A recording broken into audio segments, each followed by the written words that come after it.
Code जो लाने वाले हैं उसके बारे में आप नहीं लाने वाले हैं नहीं लाने वाले नहीं मालूम, मगर ये बहुत पुराना आरएसएस का, जनसंघ का और अब बीजेपी का ये एजेंडा रहा है।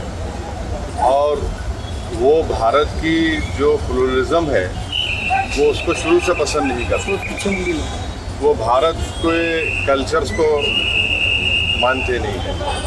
तो भारत एक ऐसा देश है जहाँ पर प्लुरलिज्म है, कल्चर है, मुख्तलिफ लोगों की ज़बानें हैं और उसको बीजेपी पसंद नहीं करती। इसीलिए बीजेपी जो है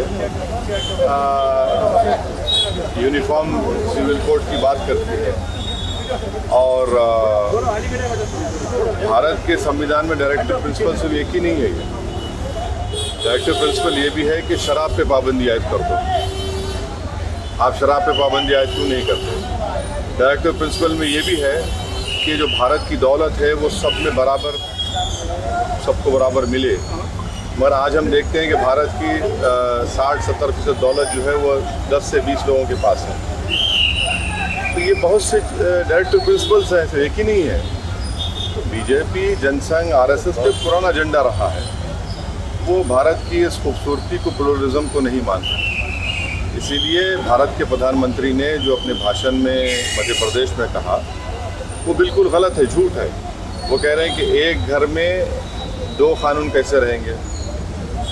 तो उनको ये समझना चाहिए कि आज भी हमारे देश में वकील साहब यहाँ पर है, सीआरपीसी एक नॉर्थ ईस्ट के स्टेट में अभी तक लागू नहीं हुआ।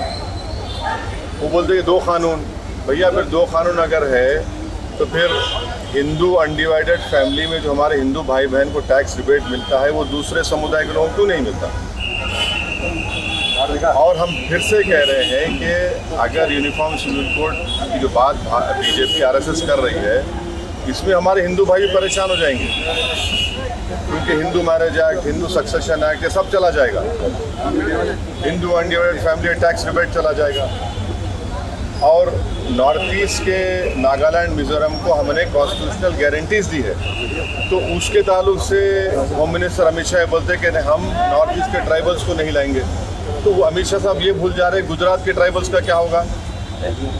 आप ये बात गुजरात के उस ट्राइबल इलाके में खड़े रहकर बोलिए, मध्य प्रदेश के ट्राइबल इलाके में खड़े रहकर बोलिए, छत्तीसगढ़ में बोलिए, और झारखंड में छोटा नागपुर टेनेंसी एक्ट है, उसको निकालेंगे जो आदिवासियों के लैंड को प्रोटेक्ट करता है। राजस्थान में है ट्राइबल लोग, तेलंगाना में है, आंध्रा में है, उड़ीसा में, इनका क्या होगा। क्रिश्चियंस का जो और हमारे हिंदू भाइयों को गोवा में जो वहाँ का जो सिविल कोड से फ़ायदा मिल रहा है वो ख़त्म हो जाएगा। और हम कानून तो बना दिए, मगर कानून में क्या देख रहा हमको। तो बीजेपी आरएसएस का मसला एक ही है कि किसी भी तरीके से भारत के मुसलमानों की जो एक आइडेंटिटी है, इंडियन मुस्लिम की जो आइडेंटिटी, उसको ख़त्म करना चाहते हैं। डॉक्टर बाबा साहब आम्बेडकर ने जब हिंदू कोड बिल लाया था तब भी हिंदू कोड बिल ना लाते हुए एक ही यूनिफॉर्म सिविल कोड लाया जाए। सुनिए, आप हिंदू कोड बिल पढ़े? पढ़े? आप क्या पढ़े बताओ, बोलो। हिंदू कोड बिल जब लाया गया था, आप पढ़े ना? नहीं, ऐसा बैरिस्टर का नहीं, सवाल नहीं है। सुनो, मैं आपको बोल रहा हूँ, आप जब Hindu marriage act, Hindu succession act लेके आए, उसमें आपने कस्टम का एक एग्जम्पशन दे दिया उनको। क्यों दिया आपने कस्टम का एग्जम्पशन?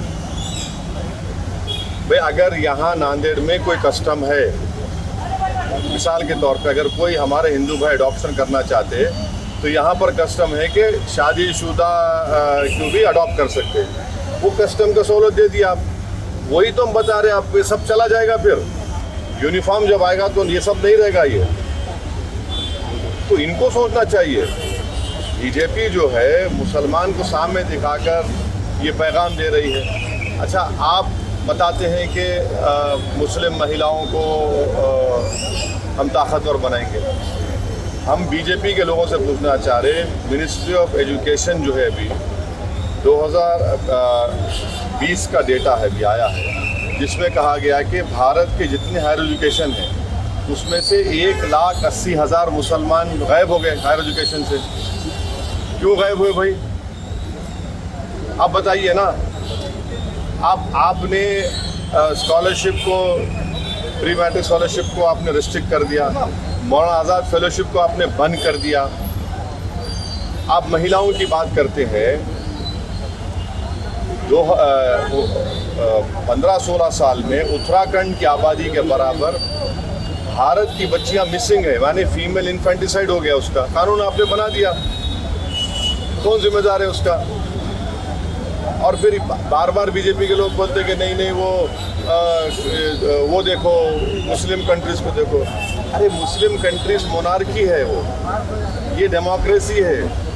और आप बाबा साहब का हवाला दे रहे। बाबा साहब अम्बेडकर ने 1948 में क्या कहा था, इसी के बारे में क्या कहा था, यूसीसी के बारे में। अब वो भी तो पढ़ लीजिए आप, ये सब चीजें। सुप्रीम कोर्ट में 370 कलम रद्द अभी किया, तो इसलिए चल और रहा अपील है, किया अभी तो है। चल रहा है, अभी तो चल रहा है, शुरू हुआ है। अरे कैसा बोलेंगे, जब सुप्रीम कोर्ट में है तो ऑनरेबल लॉर्डशिप चीफ सीजीआई के बेंच पर है, वो डिसाइड करेंगे। सर, सीमा गुलाम हैदर के बारे में आप क्या कहना चाहेंगे, जो पाकिस्तान से हिंदुस्तान आई है बगैर वीज़ा के, बगैर परमिशन के? जांच एजेंसियों की सिक्योरिटी के बारे में आप क्या कहेंगे सर? वो आ गई यहाँ पर, जी हाँ सर। आकर क्या कर रही है यहाँ पर? शादी कर ली है सर यहाँ पर। किससे शादी करी? सचिन से। हाँ? सचिन से। अच्छा, उसने अपना धर्म बदला? धर्म बदला, बच्चों के साथ यहाँ आई है बगैर पासपोर्ट के। अच्छा। और यहाँ इंडिया में आई है, आ और गई। नोएडा में। जी अच्छा, अभी साथ रह रहे हो? जी हाँ सर। उनके साथ रह रहे? जी साथ रह रहे बिल्कुल? जी, पूरी मीडिया में चल रहा है सर अभी। अभी इसको बताइए क्या हो रहा है। फिर रिलीजियस कन्वर्शन लॉ बना दिया आपने। ये लव जिहाद नहीं हुआ? नहीं मालूम मेरे को, ये नहीं हुआ क्या? तो वो पाकिस्तान से कैसे आ गई यहाँ पे इंडिया में? नेपाल के जरिए आई हाँ? सर। नेपाल के जरिए सर। अरे भैया, ये बीएसएफ को बोलिए, अमित शाह को बोलना चाहिए, ऐसा कैसे बॉर्डर क्रॉस करके आ गए? सर उसको रॉ एजेंट कहा जा रहा है पाकिस्तान का, अभी यहाँ की मीडिया में चल रहा है, रॉ एजेंट कहा जा रहा है पाकिस्तान। वो रॉ एजेंट है? जी 3 बच्चों के साथ रॉ एजेंट है? जी। अरे वाह, अरे पिक्चर बननी चाहिए, फिर तो हिट हो जाएगी ये तो। नहीं मालूम, 3 बच्चों के साथ। अच्छा, वो वहाँ पाकिस्तान में शादी करके 3 बच्चे पैदा करके जी सर। रॉ एजेंट बन के जी सर। यहाँ आ गई। PUBG अच्छा, वो शौहर को छोड़ी नहीं छोड़ी? वो पहले वाले को नहीं, अब वो तो शहर नहीं छोड़ी? है सर। हाँ। नहीं छोड़े? अरे वाह, ये कौन सा है? दुबई में। हाँ, शहर पहले का शहर हाँ, तो दुबई उसको में है नहीं- सर। उसको नहीं छोड़े? उसको पता भी नहीं, इधर आ गई सर वो। मैं तो मालूम ही नहीं। नहीं, और आने के यहाँ बाद पर आ गए, यहाँ पर उनका शादी हो गया? जी सर, हो गया। अरे वाह, हिंदू धर्म भी है सर। नहीं कैसा हो गया भाई, बगैर छोड़े शादी भी कर लिए? हाँ सर। अरे ये तो नहीं मालूम मेरे को, ग्रेट है ये तो। क्या बोले अब इसको, क्या बोलेंगे?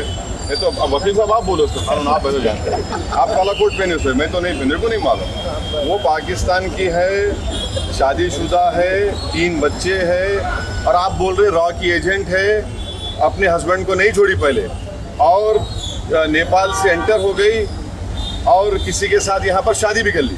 जी सर। शादी कर लिया? जी सर। कन्वर्शन।